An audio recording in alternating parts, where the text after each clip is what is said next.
First and Now is the official BC Lions podcast. We are broadcasting downtown at the Wall Center Go-Goat Sports Studios, the Sakaris and Price Hall of Fame, if you will. You just feel like you're surrounded by greatness in here. Matt Baker alongside Nick Kowalski. Nick, good to have you in. It's good to be back in here. It's good to be here. Yeah, I'm loving the sun that's behind us right now. It's a very beautiful day out in Vancouver. I've self-admittedly kind of been bragging to my friends back home about the temperatures we've been experiencing here because it's March and you can go to the beach and you can be outside and you can wear a t-shirt if you want. You can ski and you can play golf and ski on the same day, Nick. It's fantastic. I've never actually done it, but like a lot of other Vancouverites, I say you can do it. It's funny. I seen you the other night posting an Instagram story from your deck, drinking a beer, and it's sunny out, and you got your bare legs in the shot because you're wearing shorts. Is that like a screw you Manitoba post for your friends back home? What's that all without about? overtly saying it, maybe. Yeah.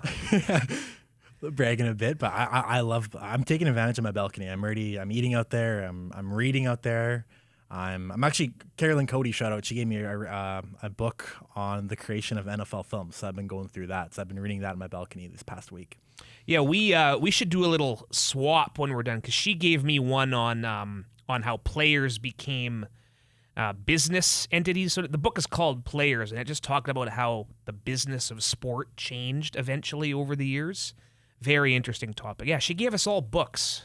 That Carolyn Cody, she's a cool boss to have for a lot of ways. But yeah, she gave us a bunch of us books, and that was kind of a nice gesture. Read a good chunk of mine on my Palm Springs trip. I'm almost done.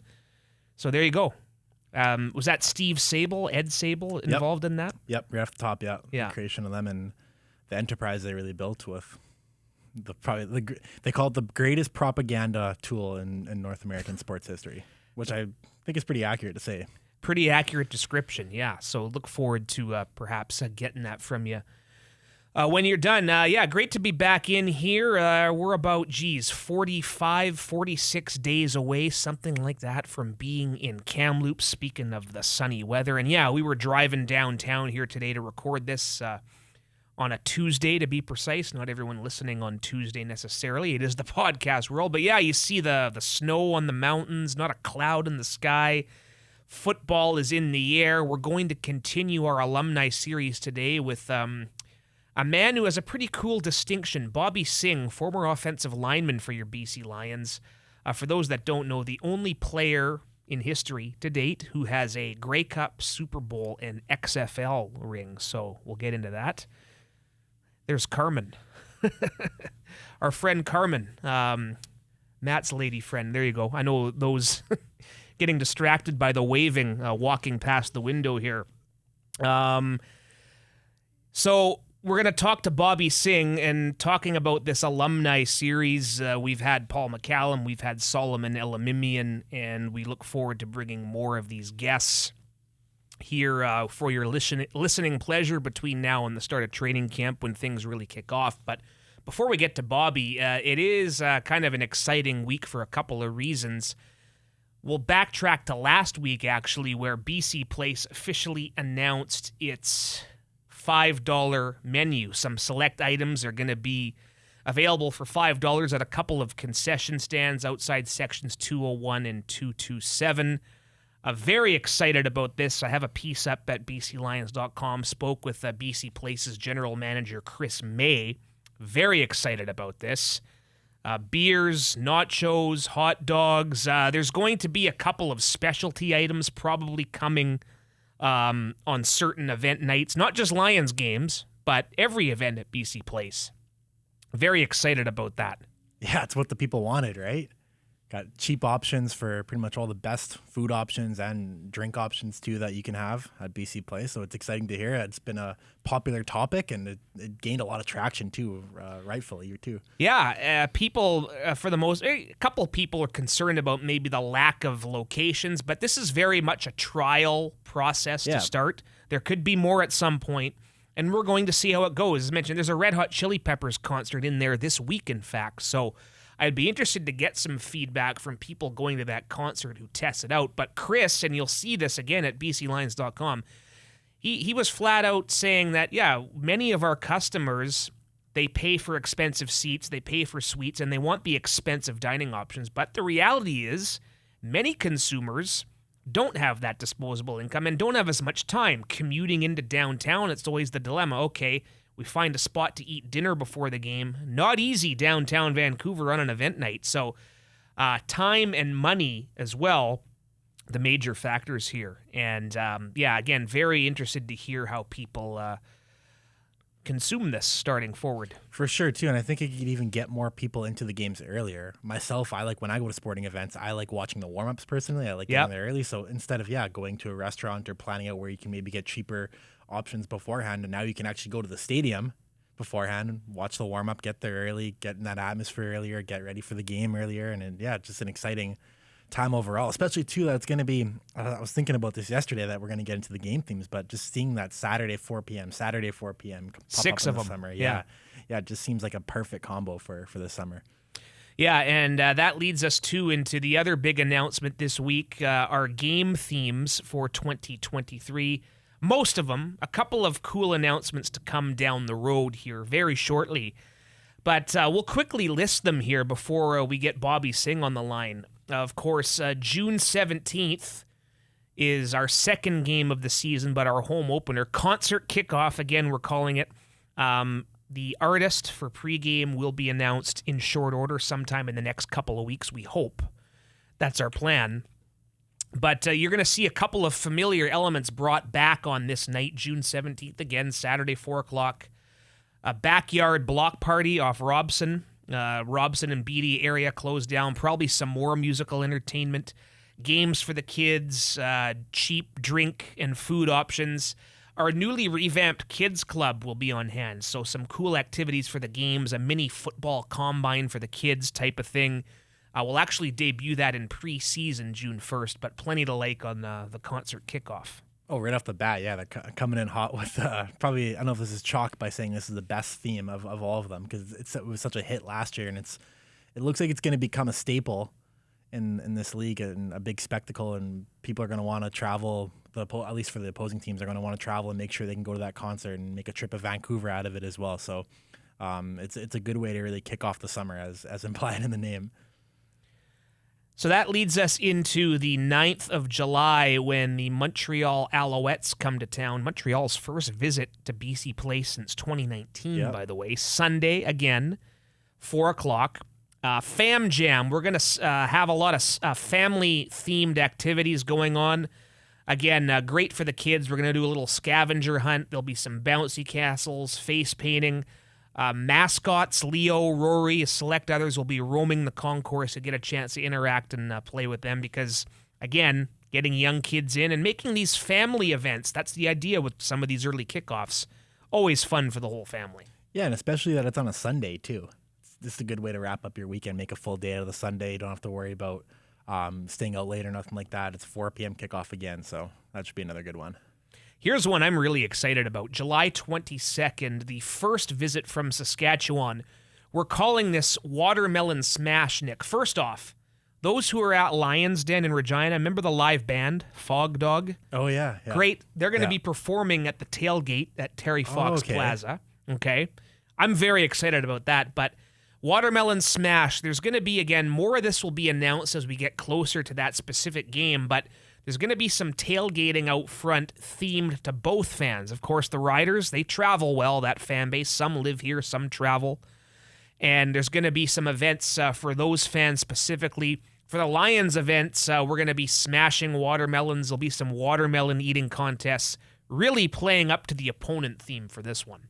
Yeah, make it a big rivalry, right? And it's that game's a lot about defending your turf too, right? I know last season it was a big story that the road team won all 3 games between BC and Saskatchewan last year. So making sure that we were the loudest of the group there and also ultimately take the win in that game too is going to be very important. Riders have not lost in BC since 2017. Yeah, that's got to change. Really sticks in my craw. That's got to change. They come here twice, more on their second visit in just a couple of minutes. August 12th, we're calling this Legends Night. It's also Pure Later Tackle Hunger Night. Fans encouraged to donate cash and food for the food banks, and you get your pictures with the Grey Cup. Always fun to do when you donate. Wall of Fame night, that'll be announced shortly here. You're going to be excited, I think, over some Wall of Fame inductions this year, as every year, but this one especially I'm excited for. Can't say more right now. We're going to invite some more legends, too. Recent Hall of Fame inductions, Solomon Elamimian, Larry Crawford, talk to him. He's going to come up and Awesome. work it in around a Mariners series down at T-Mobile Park. Of course, his son JP with the Mariners. Always good to honor the legends. Mm-hmm. Yeah, like you said, it's good. This one's going to be an exciting one for the Wall of Fame. Now, here's one I'm really excited about. I might have to sneak out and take some pictures while it's all going on. Superhero Night. Very important, though. Not going to make light of this ever, but we're going to salute the heroes, the frontline heroes, Canadian Armed Forces, Canadian military, police, fire, rescue, frontline health workers, which we've done the last couple years. Salute to service is usually that game, but we're expanding that. And we're calling it Superhero Night because we're going to have Marvel superheroes making the rounds. Very excited. You might not see me for a little bit, Nick. And not because I'm dressing up as a superhero. Well, that's always a big hit with the youth too, right? And then on the topic of the Canadian Armed Forces and the frontline workers, always a big deal to honor them appropriately and give them all the red carpet and all the accommodations for them. So that'll be another fun one. That leads us to September 16th, the first post-Labor Day game, at home anyway. Ottawa Redblacks in town. Future Stars Night, we're calling this one. Amateur football, so those games and those competitions going on at field level before the warm-ups all day long. Always fun. Free noisemakers for those folks as well, and the expanded kids concession. There's going to be lots of kids menu expanded options as well, speaking of some of the dining and the drinks. But the fun will include some arcade games for kids to play here too, so expanding the youth aspect, not just football, but other activities. I really like that idea too. Just like you said, it's more than football. Actually, having arcade games is a really cool additional feature that kind of outside the box too. Yeah. So again, new ideas. Love this. Making these an event. A couple more here to get to quickly. September 29th, third annual Orange Shirt Day game. Saskatchewan back for a second visit. Again, we started this in 2021. Very great initiative as we honor and respect Canada's National Day for Truth and Reconciliation. A newly designed Indigenous logo will be on the T-shirt that we'll hand out to the first 10,000 fans. Indigenous marketplace for a lot of those vendors to sell their products and promote their business. And some entertainment. Halftime show to be announced. We're not sure yet. But DJ Osho, Indigenous DJ, will be back to perform at the street party and other locations. Yeah, and similar to the concert kickoff, this game has become a staple for BC Lions home games, and across the league, it's one that's very, very popular. So another one that's back, and good to see back. Yep, coming up on the 2-year anniversary, we'll be in training camp, of course, of the confirmation of the unmarked graves at the Kamloops Residential School, and we're proud to pay tribute to this cause on such a big stage. Now, tough to segue, but I'm very excited about this one as well. I'm excited. This could become an annual tradition. I want a trophy. See how it goes. Need a trophy. The Gravy Bowl, Friday, October 6th, an early Thanksgiving celebration. Winnipeg is in town. The pregame activity outside will include a turkey dinner spread with poutine. Can't beat that. Pumpkin pie. Rumors of a pumpkin pie eating contest. And the idea here is to celebrate Thanksgiving early, and it's a big football game. I'm excited at this. Who needs a Labor Day game? We're going to have the Gravy Bowl. Yeah, outside the box idea again. And I just, like I said earlier, I really want a trophy for this one. I think the visuals of that on the field, there is the Banjo Bowl. There is the Banjo Bowl, yeah. So why can't you get a bowl of gravy or something? Get real life gravy in it. Yeah. I don't know if the field would love that, but... you see it at the NFL Thanksgiving Day, too. Yeah, the winning team eats turkey on the field. Get the panel down, yeah. So, the TSN panel could very well be here. I think that's in the discussion. So Friday, October 6th, very much looking forward to that. Winnipeg's only regular season visit, by the way. We'll have gone to the Manitoba capital twice before that date. And wrapping it up, Friday, October 20th, the Stampeders in town for a second time. Blackout night. We're going to celebrate Halloween. There's going to be prizes for the best costumes. Lights will go out before kickoff. It'll be very much be an orange Halloween theme night to wrap things up. Yeah, the darkness, the lights out at BC Place is always a cool visual too. So we're glad we get that one at least once.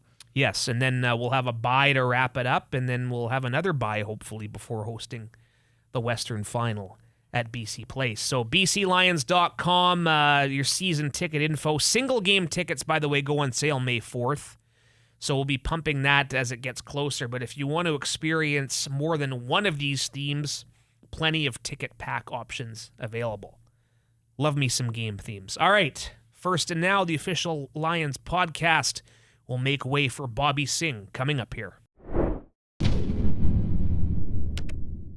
And we have tracked him down, pride of Richmond, former offensive lineman with the BC Lions, and the answer to a pretty cool trivia question, which we'll get into in a few moments' time. The pride of Richmond, Bobby Singh, with us for our alumni series. Bobby, good to catch up with you. How are you? Good. Nice to catch up with you guys as well.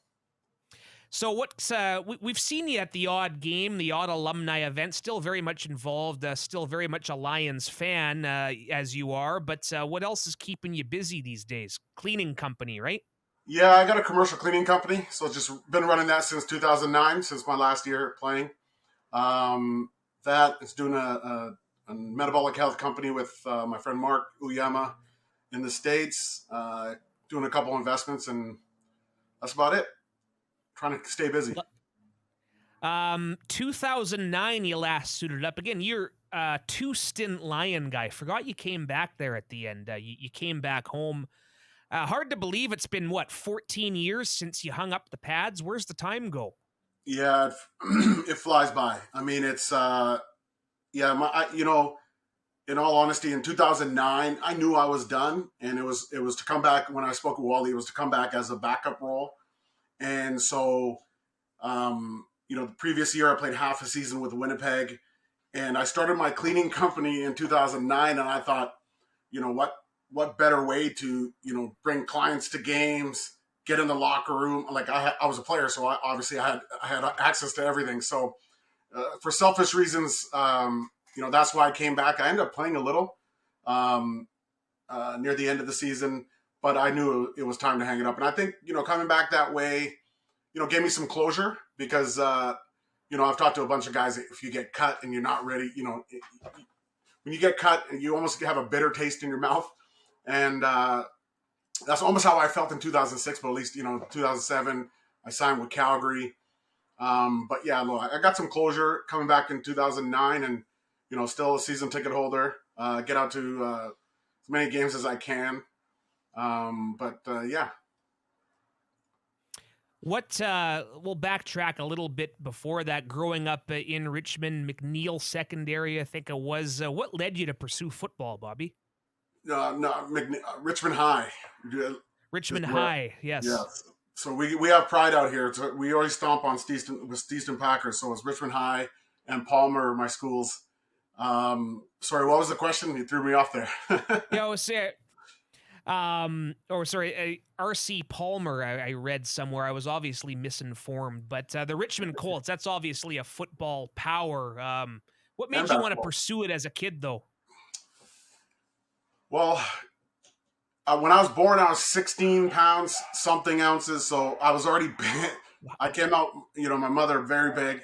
And then I think when I was in the 8th grade, I was already 6'2", 260. So, and then my brothers played, and I was sort of forced into it. And that's how I came. I mean, if you talk to most O linemen and some D linemen, they got involved because they're already big, and you have some coaches that see you. And I had Glenn Keeshy out here at Palmer that had me going out to Palmer Junior High when I was in elementary school, grade 7, and sort of took me under his wing, and we got going there. He ran a great program. So yeah, that's how I started. I was big, and then just kept on playing, and then I played basketball and football and track and field, like shot put, discus. So it paid off because I got a scholarship to University of Hawaii and then Portland State, and then had a pretty good career professionally. So I have a lot to be thankful for the game of football. Back then too, going into the college process, you just mentioned that you got that full scholarship to Hawaii. Did you have other offers, or what enticed you about the University of Hawaii? Yeah, no, I was getting a bunch of letters. Uh, Iowa. I think it came down to Iowa State and Hawaii, and Jim Mills went to Hawaii, and I sort of the crazy part is Jim Mills, who was a Lions great. We went to the same elementary, Garden City, junior high, high school, and university. So it was pretty neat. But that's not the reason I went. I'm just saying the story. But it came down to that. I think I had some other visits and yeah, no, I don't really know. I didn't really have. I think it was like playing opportunity. I got to play when I was a freshman. And then our coach got fired, and that's a different story, and that's sort of why I transferred. And no, I was recruited pretty heavily. My father hired a company. It's different now because everything's so digital, but back then it was like sending out cassette tapes and letters. Yeah. And so we had we hired Paul DeMonte had a program, and so I was getting letters from every. I think that my parents still have them. So Michigan, big schools. So. Yeah, no, that was sort of the process for, and I was on some magazine, as at number one O lineman in Western Canada, number two in Canada, so that helped too with the recruiting process, and that coach is calling and it's getting letters like every day, so it was pretty neat. Mm-hmm. Then in 1999, you were still highly touted, getting drafted 8th overall by the Calgary Stampeders. But then you go on that year to sign as a free agent with the Rams. And that's an interesting scenario too, right? Because you see in the CFL draft, sometimes players who you think are going to the NFL are not necessarily picked that high, but they go in the later rounds because they're not going to be in the CFL camps. Was that something that Calgary knew going into when they drafted you? I don't think so. I mean, no, I mean, I had back surgery, so I mean, no one can predict that I had. That was my rookie year in St. Louis, so I thought I had a really good training camp. I had a really good senior year at Portland State. I was invited to the combine, so I did all that, and I had a really good situation in St. Louis. With who's now in LA, who just sort of with the coaches, and they were familiar with some of my coaches, so that goes a long way too. But when you have back surgery, and I think that was midway through the season. It takes a lot for you to come back, but that was tough, and I think after that I sat out a whole year, and then played for the XFL, and I think that's after XFL I signed with San Diego Chargers, had knee surgery in camp, and that was sort of it for my NFL stint. And then I signed with I think Calgary the next year. Obviously, in St. Louis too, you end up getting a Super Bowl ring, Yep. being on the practice roster for Super Bowl 34. That Super Bowl though, it's famous for that very last play, the game-saving tackle by Mike Jones. What was your vantage point of that play? Like, where were you when that happened? We had sort of like a player section, so it was like actually by that time we were already on the field, so we were I think just holding your breath and then just running on the field. So it was close. How football works. It's that momentum, right? So it's, it was crazy because, it was so close. But yeah, no, I mean, you go from like worrying and biting your nails to just, the best feeling in the world. And I mean, that's what's awesome about sports and, winning. It's tough to do. And just the feeling when you get there, you want to get back. And that's why we do what we do. Mm-hmm. Do you remember that play exactly? Like, do you remember ting, oh, was he in or not knowing or just running on the field? He wasn't even, yeah. I mean, if you ask anyone from the Rams, he wasn't even close. I'm saying that sarcastically, but no, I mean, it was, his knee was down and sort of went, he stretched out after. So, we sort of knew that he in the moment we won. And so, there's nothing. I mean, he wasn't in. So, no, I mean, yeah. I don't know how to answer that. No, I say NFL Films does those America's Game. They chronicle each of the Super Bowl champions, and that Rams one, Bobby. I enjoyed it very much. It really documented well in training camp that year what it was like going through a Dick Vermeil practice. Yeah. And I think DeMarco Farr was one of the main players that was interviewed in that. And he talked about how Dick scaled down a lot of those practices to keep the guys fresh. And it obviously paid off. But what was it like being in training camp with Dick Vermeil and going through all that? Kind of an interesting initiation to pro football for you, I bet. The crazy part is I remember how hard that training camp was. And then, when I was talking to some of the players that were there in years past, they're like, this is nothing. And I didn't know the whole history, and I didn't know how he was until I, start hearing the stories about training camp and how he was. And I believe that was his third year. And even Coach Vermeil during the season would talk about, how less padded practices and it was almost like double. So I was like, oh my God. And I was probably the best shape of my life then. I didn't need any ice tub, and that's crazy. I didn't need ice tub or IVs or anything. And we were in Macomb, Illinois. It's 114, 118 degrees. So it was crazy. And so I was in good shape, but it was tough. And that was one of his easy camps. So when they talk about his old school ones, I was just like, geez, because, he's old school. He wanted people to hit and obviously when you're taking over a franchise that is about to become the losingest franchise in the decade, you're trying to do things to change it.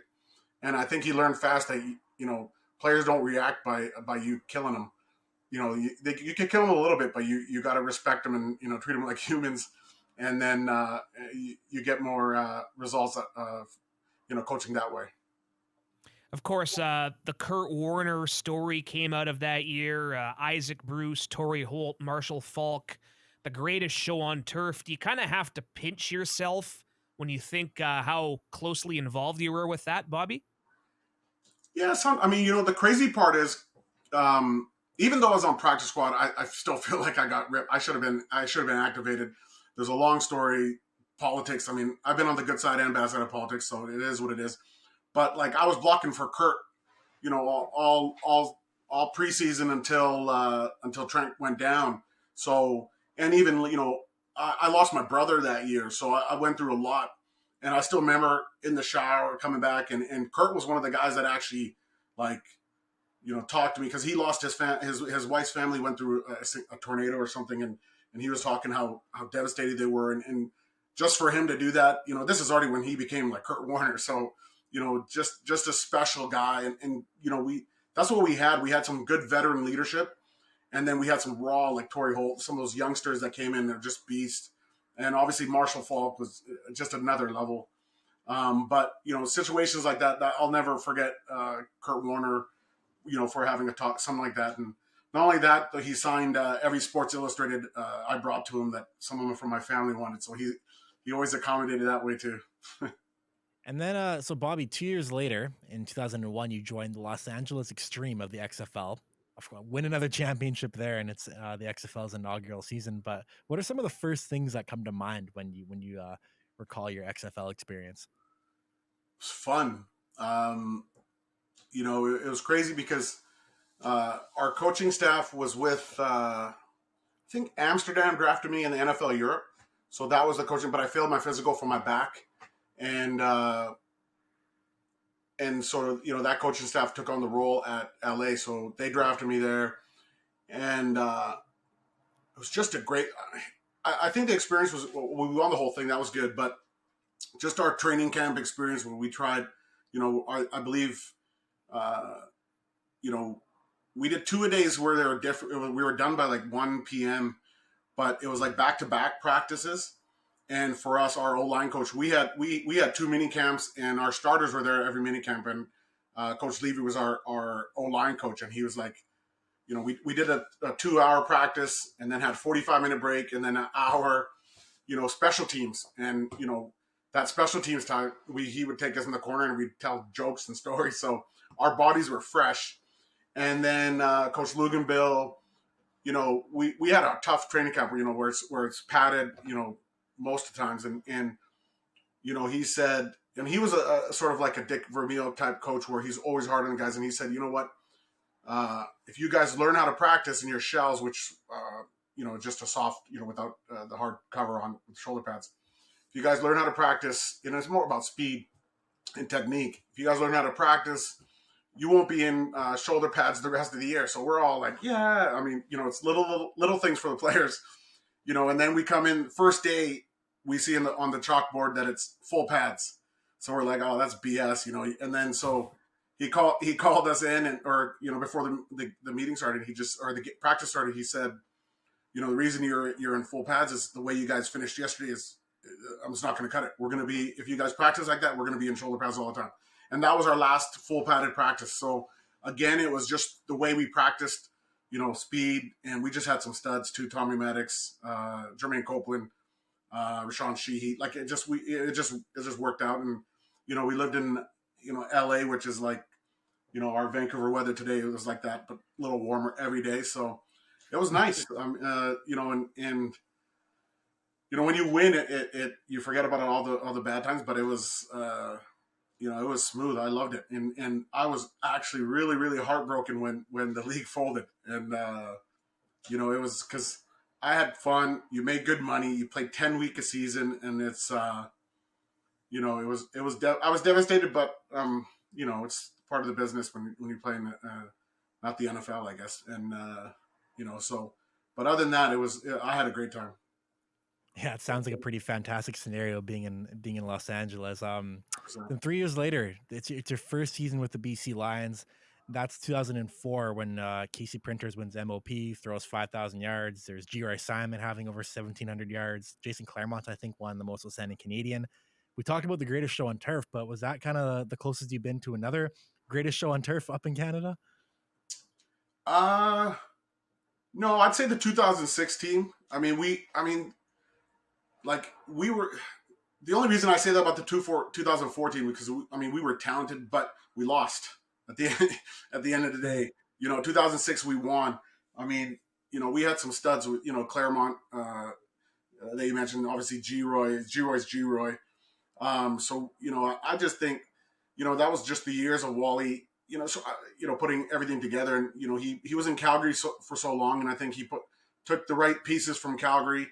And then came to an already really strong BC Lions team, Call Kid, all the guys, Baron Simpson, all the guys that were here before.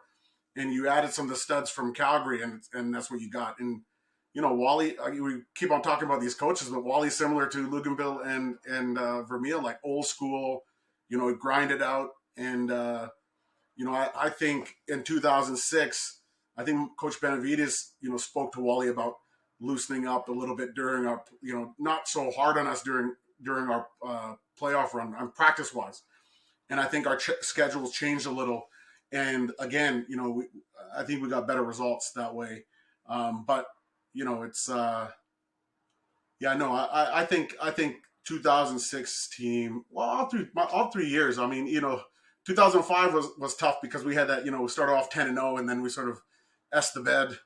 The last part of the season, but just that run, I think that the Lions had from 04 to 07 or 08 was unbelievable. Yeah, 2006 for my money is the best Lions team. I don't quite remember those teams of the 80s, and obviously I'm biased because we're talking to you right now, Bobby, but I don't know if that's the best team of the Lions. I'm saying best for me. So yes. I'd be doing a disservice to all the other alumni that played because, as we know, each decade, everyone says, oh, the game was different and tougher. Although, I feel like it's getting softer now. But, it is what it is. But, yeah, no, we were one of the best, I think, and that's how you have to feel about it. But, it was just we were lucky to be, everything just came together in that year. Each Grey Cup champion team is unique in its own way, absolutely. But was it more exciting or more of a relief to sort of get that monkey off your back in 06 after knocking on the door for a couple years? Yeah, there's no monkey. It was just we were excited, so there was no relief. We thought we were going to win. We never, every year you got to come in thinking you're going to win. and it's not always the best team. Like Toronto, how many Grey Cups has Toronto won? And they've never been really the front runners.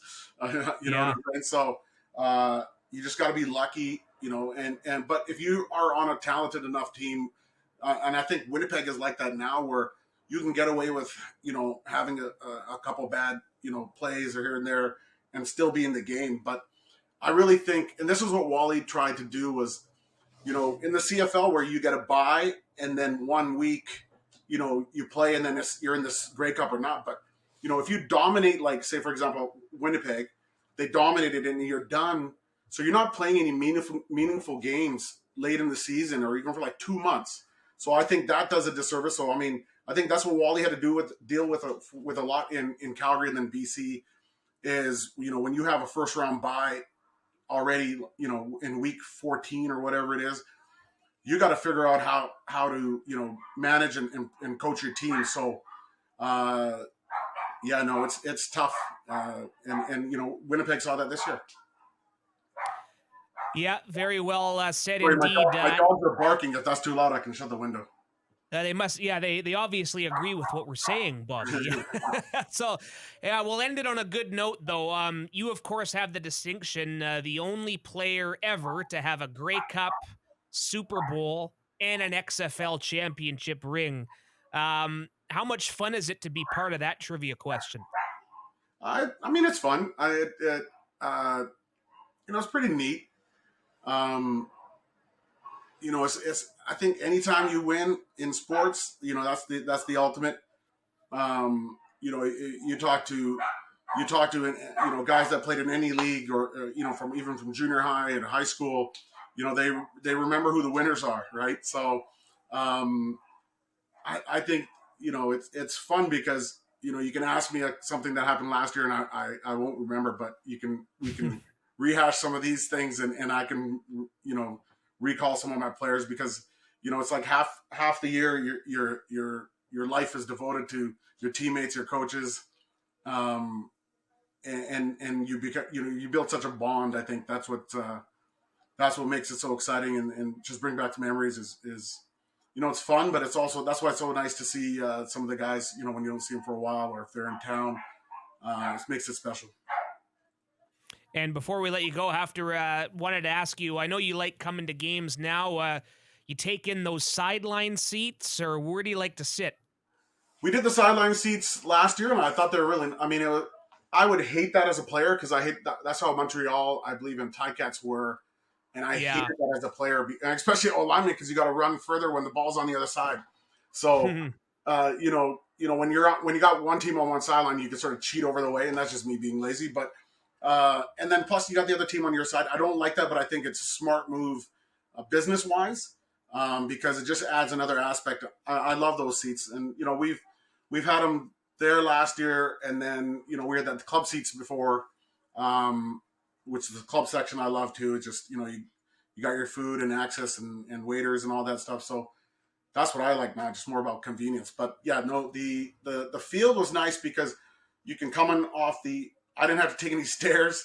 I can come off the side entrance, park below, and I'm I didn't worry about stairs and just walk in. And then there's a bar. I stopped drinking, but there's a bar right there. There's food that comes to you. It's and they're not paying me to say this. I love that experience, and I think that was a great addition last year.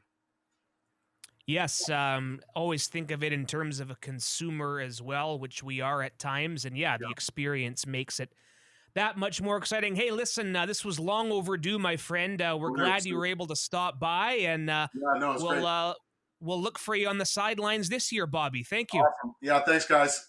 Appreciate it. Thanks, Bobby. Excellent stuff with Bobby Singh. Love these alumni series. We'll continue to bring them to you. And, man, those guys back then just were awesome to root for. Singh, and talked about Rob Murphy and Kelly Bates, who we've had on a couple times, of course, have to include him. Great characters as well. So I always just love hearing the championship stories, too, and really no one better else to talk to than Bobby Singh, who's done it literally at all three levels, which is really cool. across North America. Hey, imagine having that type of distinction. You're the only guy, and a lot of all guy, different countries, different levels of football. That's a true professional player. Right there. A couple minutes here to kick around some other items. I have to fully confess, I've not gotten into March Madness at all, but I am a little intrigued because it's such an underdog Final Four, and I understand our friend Stephen Chang is in contention here to win the office pool. Is that right? Yeah, sadly, I think pretty much we had a good 20 entries, I want to say, in our office pool for the brackets, and I think maybe 16 of them were completely wiped out, including myself, when Alabama and Houston, the one seeds, they went down in the span of like half an hour. That was my final, like Alabama against Houston, so that was tough news for me. But yeah, if Connecticut wins on Saturday in the Final Four, Stephen wins the office pool. And if they don't, if Connecticut gets knocked out, I believe it's Aaron Bolson, the new trainer. New/old trainer back with us from 2021, I believe. So all UConn has to do is advance to the final, and Stephen's got Stephen wins, yeah. And I think they're quite a big favorite too, because they're playing Miami, and I think they're a 5 seed, but Connecticut's been like steamrolling opponents. They just beat Gonzaga. I was gonna say Gonzaga choked again. That's wow. It's not fair to say that if they were the lower seed, but yeah. That Gonzaga UCLA game was every time they play intense. Every time they play, and Drew Timme just took over again. He has another. You know who Drew Timme is, right? Yes. The power forward on Gonzaga. Yeah, and he has another year of eligibility, so he could come back if he wants, but he could also get drafted to the NBA. But I've been really into the tournament. I was all weekend. I was watching it. All last weekend I was watching it. So it's been a pretty good tournament. I don't. To be honest, I don't love the Final Four. Like you said, it's a lot of underdogs, a lot of lower seeds, but I don't know. The teams I was kind of rooting for, they got knocked off on the weekend. I really like Kansas State, and they lost to a 9 seed in Florida Atlantic, who's in the Final Four now. So, yeah, the bracketology is you kind of just toss that out once you get to. The other 2 1 seeds didn't even make it out of the first weekend. Yeah, exactly. So Farley Dickinson had that big upset at the start. That's one of those you look up. Where the heck is that school? It's in New York somewhere. Who would have thought? Oh, and shout out Lucky Whitehead too, Florida Atlantic. Yes. Yeah. You know he's jacked up right now, probably paying attention down on his Uniglobe cruise down in the Mexican Riviera or wherever the heck they are. Tough life for that Lucky Whitehead. All right, interesting time of year on the sporting calendar. We've got baseball, meaningful baseball this week. Like you, I was pretty in tune to the World Baseball Classic, watched that entire final, watched what I could of Canada. A couple of those early games with like Venezuela playing the Dominican, that crowd just looked insane. Oh yeah, and Miami too. Yeah, that's fun to watch. I know there's a couple of hardcore old baseball traditionalists who don't like it, but you watch these players, how much they take pride in representing their country. I think that tournament is here to stay. So we got baseball this week too. Meaningful baseball at the major league level. Yeah, get to some Mariners games this season. Maybe get to that Blue Jays Mariners one. I don't know I haven't looked in advance if it works out with our schedule. So I think the All-Star games here. The All-Star games here during our bye week. Convenient. There's something, I think, I heard our pals Donnie and Dolly talking about this because they were doing some kind of a contest for Mariners Jays. That's a crazy weekend down there. Yeah. I think Taylor Swift is playing down there. Ooh. Our producer Trevor Martins, I think, is going to that concert. But he's a Swiftie. Yeah. So it might be a tough weekend if you're looking for a hotel room. But yeah, it is fun. You should do that. The Jays in Seattle, you should do it once. Thing, right? Yeah. You know me, I'm on the Mariners side of the fence, but it is fun to get down there. So very much looking forward to the start of baseball season. Again, we were lucky to see, about 70% of a postseason game in Toronto. Yeah. That was the best part of that trip action. to Toronto. Not much action. But it was already 3-0 Mariners when we showed up, and we saw one run on a fielder's choice. We saw a pitching gem by Luis Castillo, the Mariners' opening day starter. That was just cool to be there. Yeah. Even though we didn't see very much action, other than some good pitching. We recorded the week after in here, and that intro was just really funny too because we got into remember when you guided us completely the wrong way after, and I had my T-shirt on, and it was October and it was cold. I have no recollection of that. We walked by Lizzo concert. We walked by Scotiabank Arena, and yeah. Whereas it was just literally down the hill. Yeah. McAvoy's waiting for us at what was the name of that? Original Joe's. Where are you guys? You said you were leaving 45 minutes ago. I just took a bit of a detour. Yeah. Hey, it's a funny story to tell. It was. So I guess we'll be pulling for Yukon for Steven's sake. I hope the Mariners and the Jays do well. I think Toronto should get off. It's set up for the Blue Jays to, I think, get off to a pretty good start in the AL East because the Yankees are dealing with some injuries. But remember, those renovations at the Rogers Center are going to force Toronto on the road for a couple of weeks, I think. So fun time on the sporting calendar, the playoff races in hockey. I don't know if they're heating up because a couple of the matchups are all but set, but that's always a fun thing in training camp in Kamloops, get to watch hockey playoffs and around all the football we're doing. And it's here, baby. Can't wait. Yeah, we just got to go to some Canucks games, too, over these past couple weeks. Unfortunately, you couldn't make it out to the Nashville one. Yeah. Vancouver beat them anyway. So Had something come up. Didn't need to see that anyways, but... Yeah, you've been at every game pretty much. I wouldn't say that. I've been to maybe 3 in the last month or so. Yeah, it's a pretty good. They've been rolling too. Yeah, they're interestingly enough. Rick Tocchet has them playing pretty good. They're gonna play themselves out of a lottery spot, but we're not gonna get into that age-old topic here. Good to see that the Canucks are playing hard for him because I've said this before. We're making a bit light of it here, but. As a Lions employee, I want every team in this market to do well, to succeed. I'm of the mind that sports and the teams winning brings every fan base together, so to speak, and good for civic pride, good for provincial pride. All right, the podcast is on Twitter at First and Now, subscribing on your favorite platform. Hey, be sure to rate and leave us a review, good or bad, indifferent, whatever. I'm at BakesTakes84 on Twitter. He is at Nick_Kowalski, Nick with just a K and Kowalski the regular way. Thanks to Bobby Singh. Thanks to T-Mart for sticking it out here before driving home to the suburbs. And we'll be back next week for perhaps another special alumni guest.